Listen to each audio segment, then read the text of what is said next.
Bonjour, ici Philo Delfino. Alors, je vais vous présenter le kit initiation Fallout, Fallout 95, fait par Bethesda. Euh, et avec Arcane Elysium. Alors, il est en français. Apparemment, nous avons le jeu de rôle, un livret, des fiches perso, des dés et des pions.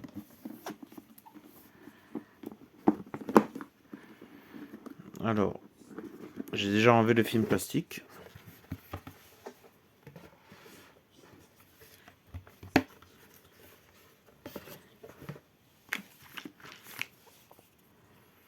Un petit catalogue.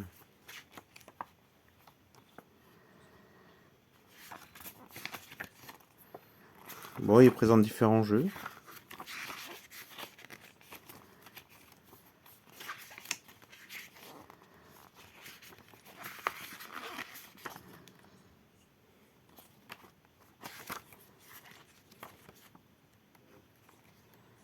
Et The Witcher.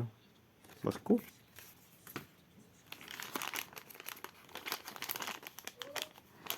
Un ensemble de dés. Alors, parmi les dés, qu'est-ce que nous avons? Souvent, je fais les calendriers de l'avant, donc ça me fait pas mal de dés là, à présenter. Ça, c'est un dé 20, il y a différentes écritures. Bon, c'est écrit en anglais, mais ce sont des parties de corps. Bon, alors, bras gauche, bras droit, et ça. Ouais, c'est. Moi j'appelle ça les dés de torture.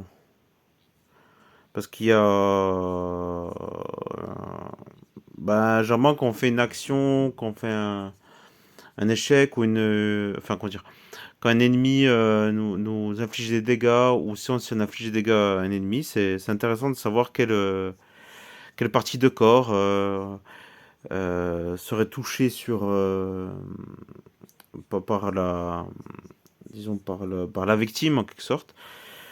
Et, euh, et donc, ouais, c'est intéressant de faire ça, on va dire, au hasard.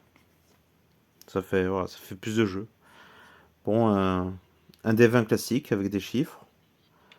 Un autre D20. Alors, là, il y a un logo de Voltec, célèbre entreprise euh, fantaisiste dans l'univers de Fallout. Et apparemment, c'est un 1.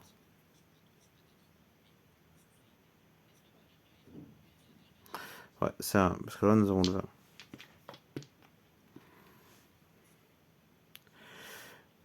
Le dé de 6, avec le Void Boy, avec bon, des symboles. Je sais pas à quoi ça correspond, c'est un et 2 je suppose. Et là, il n'y a rien. Bon, les dés, ça a l'air d'être les mêmes. Ah, c'est les mêmes. Ah, les autres, c'est les mêmes. Bon.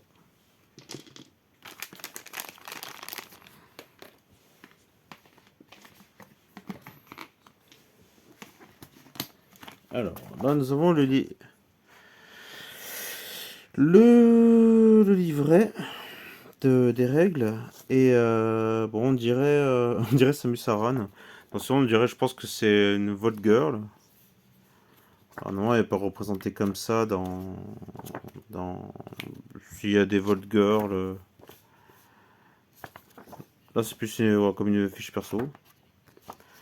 Bon, sinon, ça va être une habitante de l'abri.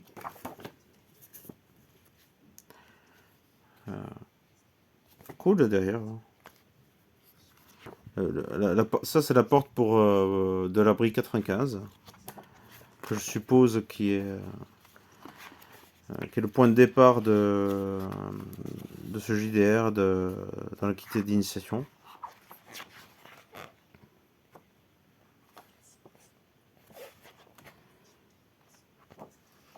La table des matières.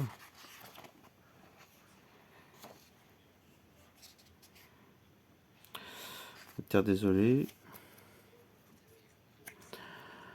Euh, D'accord, bon, au début on choisit un emploi. Bah, je suppose que ça correspond aux classes dans les jeux de rôle de manière générale.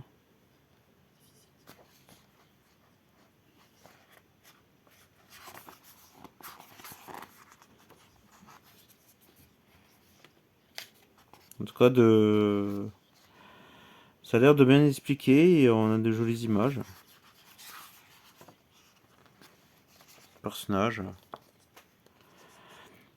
Force, perception, endurance, charisme, intelligence. Bah, c'est le spécial dans Fallout.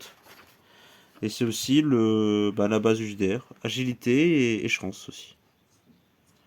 Atout personnel. Bon, on regarde vite fait, on va pas spoiler tout le truc. Règles du jeu. Ouais.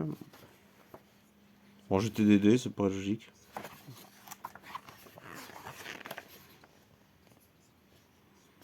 Grosse araignée.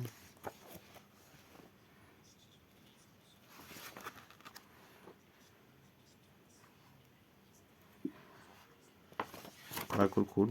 Un peu de dégâts. Ah, un poster.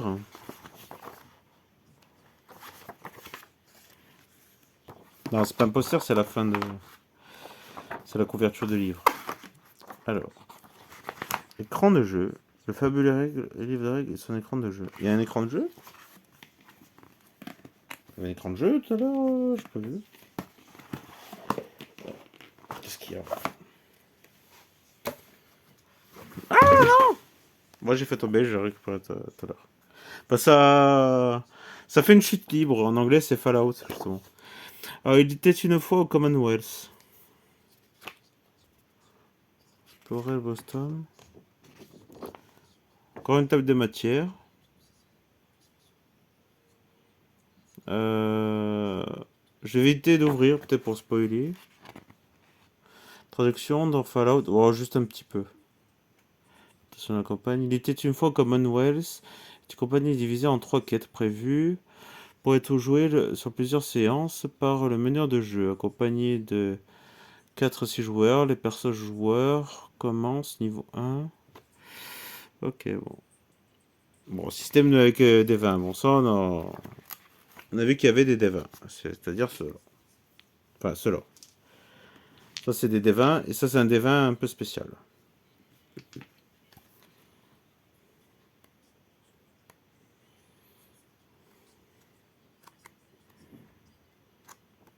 Bah, écoute. Je... Ça a l'air cool, cool. Ah, cool. Derrière, il y a un petit rappel des effets, des objets, des armes, des outils. C'est cool.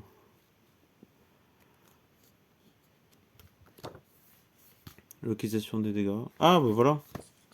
Bah, c'est lié à ce dé, je pense. Et ah non, c'est l'équivalent. D'accord. Ça, c'est si on utilise des dés classiques, des dés à chiffres, on, on a, euh, on a l'équivalent pour dire ça touche la tête, le bus, etc. Bon, c'est un peu plus précis si on utilise ça.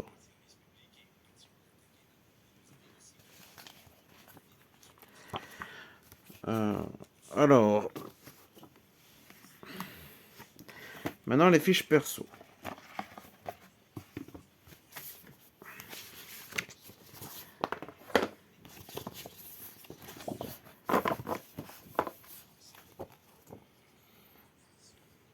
Bah, elles sont cool, elles sont assez simplistes. C'est facile à lire.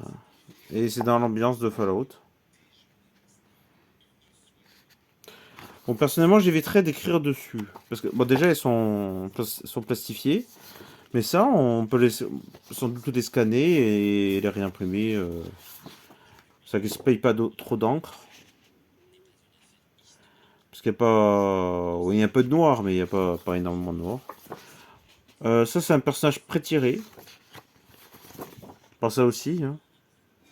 Ouais, c'est des personnages pré-tirés. Bon, généralement, dans les kits d'initiation, il y a des personnages pré-payés. Pré-tirés. Pardon, ma langue a fourché, excusez-moi. Les personnages pré-tirés. Ça aurait été cool d'avoir une fiche vide, comme ça, doit être imprimable sur Internet. Bon, alors, les jetons, c'est des capsules. Bon, ils ont différentes valeurs, apparemment. Je suppose qu'on doit les... C'est peut-être aléatoire, on prend un jeton, et on le retourne et on a plus ou moins une valeur. Ça me paraît très logique. C'est peut-être pas comme ça, nous verrons ça dans... Bah, si un jour on fait une partie de jeu de rôle. Ou dans une autre vidéo, si je donne plus d'explications. Ou si je fais une critique d'après... voilà quoi, après un jeu. Bon, c'était fait en 2024. Donc ça... C'est pas si vieux. Il existe par contre des jetons en métal.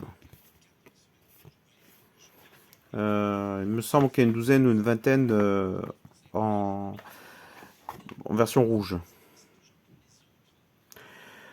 Bon, je